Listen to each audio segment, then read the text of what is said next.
Hi everybody, welcome back to Crandall Reviews. I'm Matthew Crandall. Today taking a look at Logan, the third entry in the solo Wolverine trilogy. It is directed by James Mangold from a script that he wrote with Michael Green and Scott Frank. Hugh Jackman said going into this that it would be his last time playing Wolverine.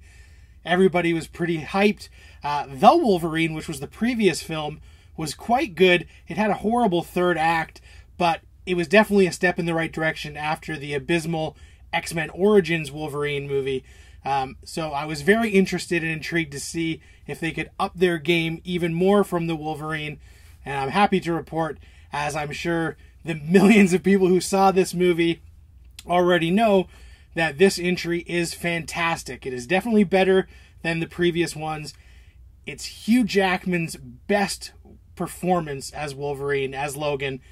He's just incredible. It takes place in 2029, a dystopian future where mutants have basically been obliterated. They're all wiped out.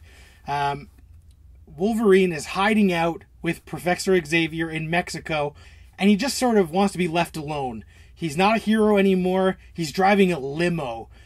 He's living this miserable existence, taking care of Professor X, who has dementia, when all of a sudden a woman comes along with a child named Laura. She says that they need Wolverine or Logan's help to get to the border, to get this child to safety. Now, this is a movie that is gritty as hell.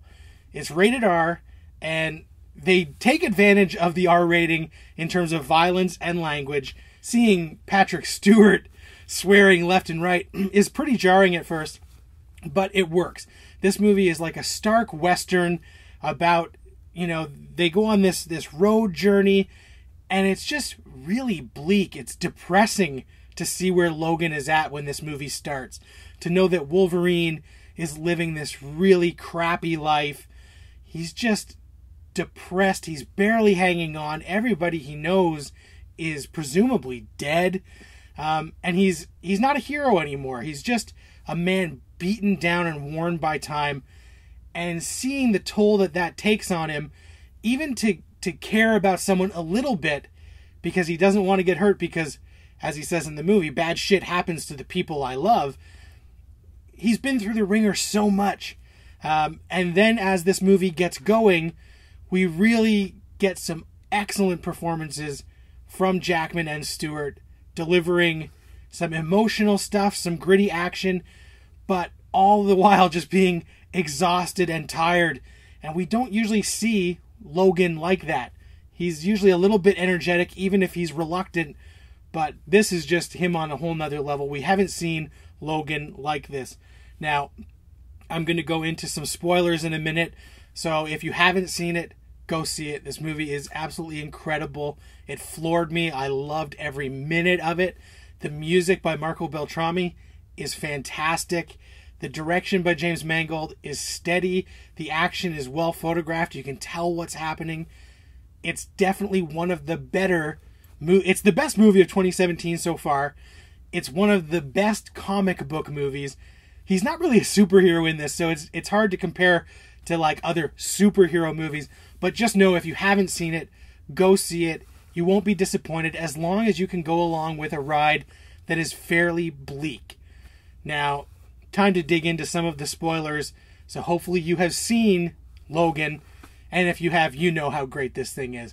It draws inspiration from movies like The Searchers and other great westerns, High Plains Drifter, and Shane, which actually figures into the movie when they watch it in the hotel room. And then later, where Laura quotes it, I thought that X-23 Laura, this little girl Daphne Keene, was really good. Fantastic physical performance. She's got a presence. Of course, it's badass to watch her just murder people left and right, but she's been through a lot, and she's trying to survive because she wants to get back to her friends, so it's relatable. And of course, she is Logan's daughter because she is made from his DNA. So it was interesting to see that dynamic where Logan doesn't want to help and doesn't want to be involved, but then that look on his face when he sees what her powers are, that she has the claws like him, and he knows that she is like a part of him, and he becomes invested. It's a way for him to sort of redeem himself for all his shortcomings when he was part of the X-Men, for how he let down the X-Men to get to this point where he is no longer the Wolverine that we know and love. He's just old man Logan. And I thought that search for redemption was really interesting. I thought Pierce was great. Boyd Holbrook playing the villain. Sometimes the villains are throwaways in these movies, and he wasn't the most commanding or have the best arc, but I actually thought the guy was pretty damn good, and I enjoyed where they took his character for the most part.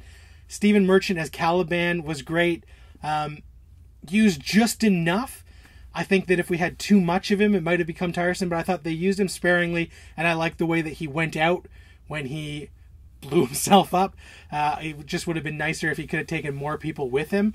I think that one of the best scenes in this movie is that calm before the storm where Wolverine, Xavier, and Laura have dinner with Eric LaSalle and his family, because they just got to be people for a minute. They didn't have to worry about all the problems of the world that come with them.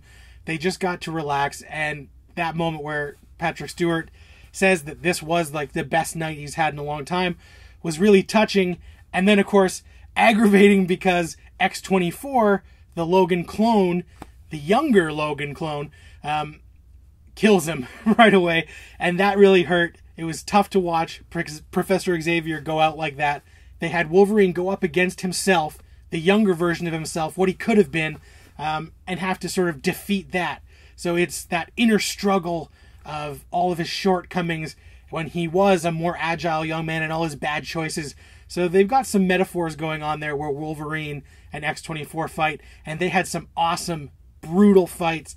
Man, the violence in this movie is extreme, but I felt it was earned, and it worked, and it was gritty, and I loved every aspect of that.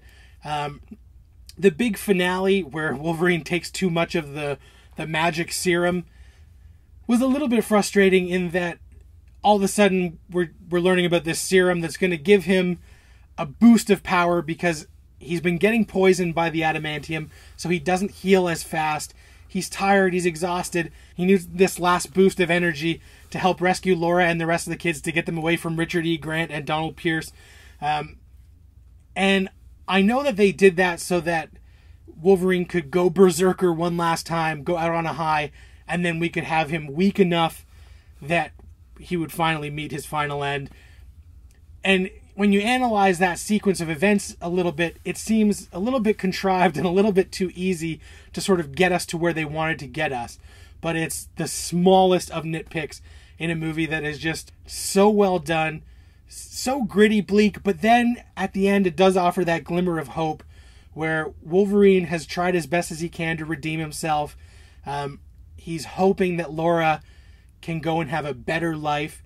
She doesn't have to become what they made her to be. And when he dies there on the tree stump, it's a heartbreaking moment because we love Wolverine, but it's a moment of release because he's been living this horrible life.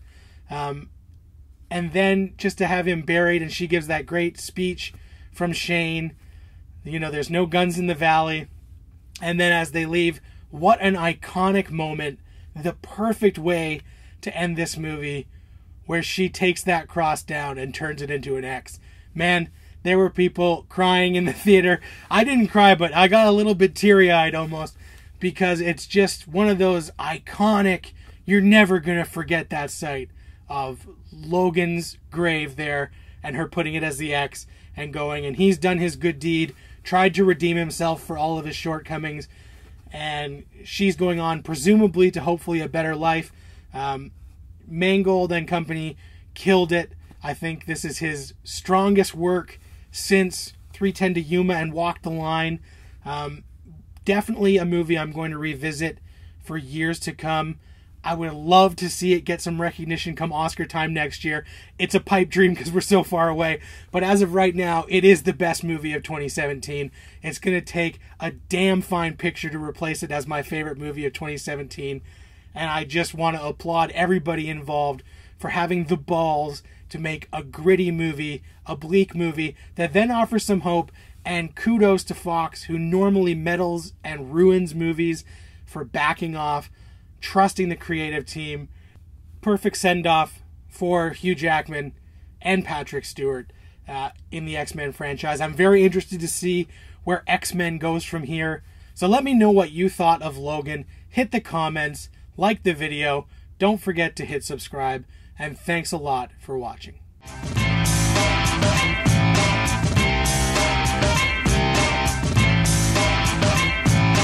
When the man comes around.